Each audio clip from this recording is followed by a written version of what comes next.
La revue de presse. Mesdames, Messieurs, amis des journaux, bonjour. L'agriculture, la sécurité alimentaire et l'industrialisation. Voilà les thèmes au cœur des messages des 5 partis en lice pour les élections législatives et municipales de 2026. Leur message est exposé dans La Boussole, Le Coopérant, La Tribune de la Capitale, Matin Libre, Le Soleil Bénin Info, Jakpata, Le Progrès, Le Télégramme, Le Chronomètre le Matin, Gaskiani Info, L'Emblème du Jour, Fraternité et Le Matinal. Ce sont des messages publiés aussi par la Presse du Jour, Quotidien Le Meilleur, La Nouvelle Tribune, Le Potentiel, Décryptage Info, L'événement précis et le quotidien du service public, La Nation. Des messages pour convaincre des électeurs pour les scrutins du 11 janvier 2026, dont l'organisation est sans frein.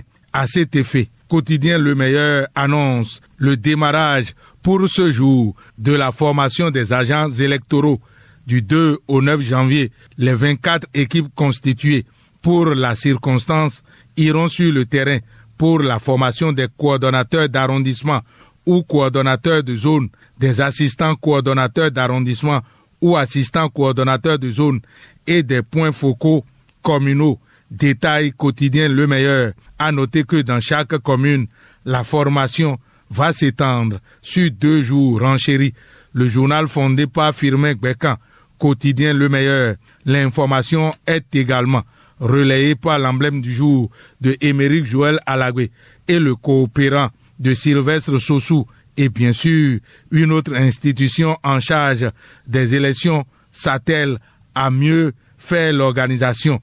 C'est le constat qui est fait par La Nation qui découvre que la Cour constitutionnelle mobilise ses délégués électoraux. C'est pour des élections générales de 2026 que la Presse du Jour consacre une analyse qui lui fait constater un premier chamboulement politique au Bénin. C'est inédit, s'exclame la Presse du Jour qui parle du 11 janvier pour les premiers scrutins et du 12 avril pour la présidentielle avec éventuellement un second tour prévu pour le 10 mai 2026. L'objectif, précise la Presse du Jour, c'est de permettre au nouveau président qui sera élu de disposer du temps pour mettre en place son projet de société sans être perturbé par la tenue éparpillée autrefois des élections bien avant ces échéances. Et c'est pour les élections à venir que l'ancien maire de la ville capitale du Bénin, Porto Novo, Emmanuel Zossou, lance un appel aux Béninois.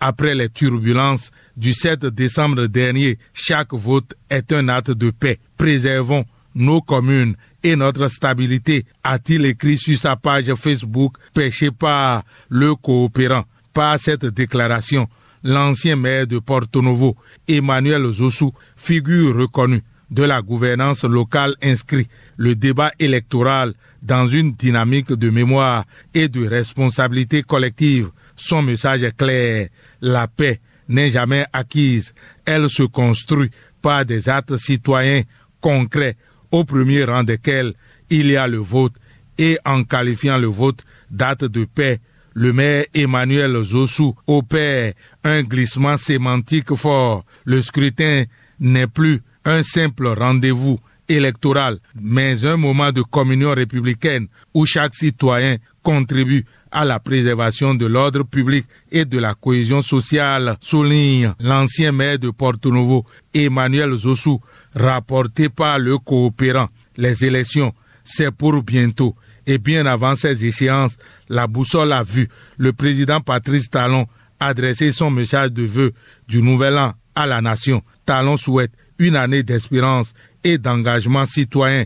C'est la quintessence du message que placarde la Boussole à sa manchette. Pour Gaskiani Info, Patrice Talon reste confiant. J'ai confiance et je vous invite à en avoir autant, dit-il dans son message pêché par Gaskiani Info, appuyé par Décryptage Info.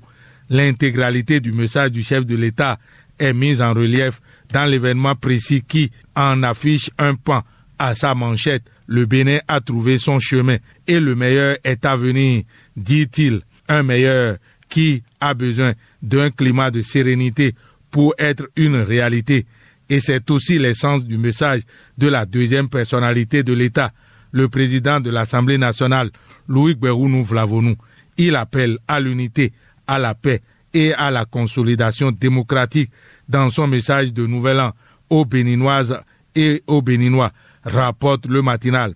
Que la paix continue d'être le socle de notre vivre ensemble, dit Louis Gberounou Vlavonou, entendu par Quotidien Le Meilleur, appuyé par Le Coopérant, La Boussole et la presse du jour. C'est dans la paix que se dérouleront sans doute les Vodou Days les 8, 9 et 10 janvier prochains. Le programme détaillé des 3 jours est exposé par Diakpata dans ses colonnes et Ouida Sambeli pour l'édition de la maturité, relève, fraternité, appuyée par la tribune de la capitale. Ce serait sous une grande surveillance sécuritaire, constate le Télégramme, qui note que l'usage des drones est strictement réglementé. Aucun drone ne doit être mis en vol sans autorisation officielle préalable délivrée par les autorités compétentes. Tout drone non autorisé sera immédiatement saisi et son propriétaire s'exposera à des sanctions, avertit le Télégramme de Étienne Wessou. Il y a aussi fête à Adjoum. C'est pour demain, samedi 3 janvier 2026, le 19e anniversaire de règne du roi Sion. Tout est prêt pour une célébration dans l'unité et la paix, à en croire le chronomètre de Gérard Noubet qui constate que la police interpelle un faux recruteur à Godomé. Dans la commune d'Abomey-Calavi, il utilisait de prétendues offres de recrutement pour voler, relève le chronomètre. La nouvelle tribune atterrit lui au marché international de Dantokpa pour annoncer que le déménagement démarre lundi prochain, 5 janvier 2026, à la CAN Maroc 2025. On ne veut pas voir les Guépards finir leur séjour au niveau des 8e de finale. Pas donc de déménagement souhaité avant la fin du tournoi.